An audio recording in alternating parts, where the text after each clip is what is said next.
Hi hello அஸ்ஸலாமு அலைக்கும். இன்றைக்கி நம்ம பரங்கிக்காய் வச்சு ஒரு ரெசிபி தான் பார்க்க போகிறோம். பரங்கிக்காய் பார்த்துருக்கீங்களா? நான் ஸ்க்ரீனில் காமிச்சிருக்க பாருங்கள், அதுதான் பரங்கிக்காய். பரங்கிக்காய் வேறு, பூசணிக்காய் வேறு, ரெண்டையும் கன்ஃபியூஸ் பண்ணிக்காதீங்க.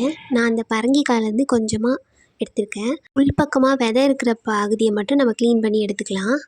தோல் சீச்சா அது கூழ் மாதிரி கரைஞ்சிரும். நான் தோலோடு எடுத்திருக்கேன். இந்த மாதிரி நறுக்கி கழுவி எடுத்து வச்சுருக்கேன். துருவின தேங்காய், தாளிப்புக்காக கடுகு, வரமிளகா, கருவேப்பிலை, வெங்காயம், இவ்வளோதான்.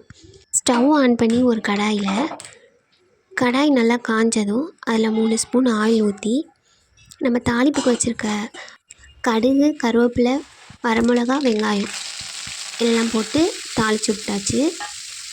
இதுக்கப்புறம் நம்ம நறுக்கி வச்சுருக்க பரங்கிக்காய் அதில் போட்டு அதுக்கு தேவையான உப்பு கொஞ்சம் போட்டு மூடி வச்சுக்கலாம். அப்பப்போ திறந்து லைட்டாக கிண்டி மட்டும் விடுங்க. ரொம்ப கிண்டினா அது உடஞ்சி கூலாக ஆயிடும்.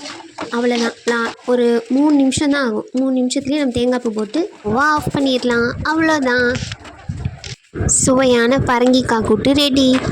என்னோடய வீடியோ உங்களுக்கு பிடிச்சிருந்துச்சின்னா, பரங்கிக்காய் உங்களுக்கும் பிடிக்கும்னா லைக் பண்ணுங்கள், கமெண்ட் பண்ணுங்கள், சப்ஸ்கிரைப் பண்ணுங்கள்.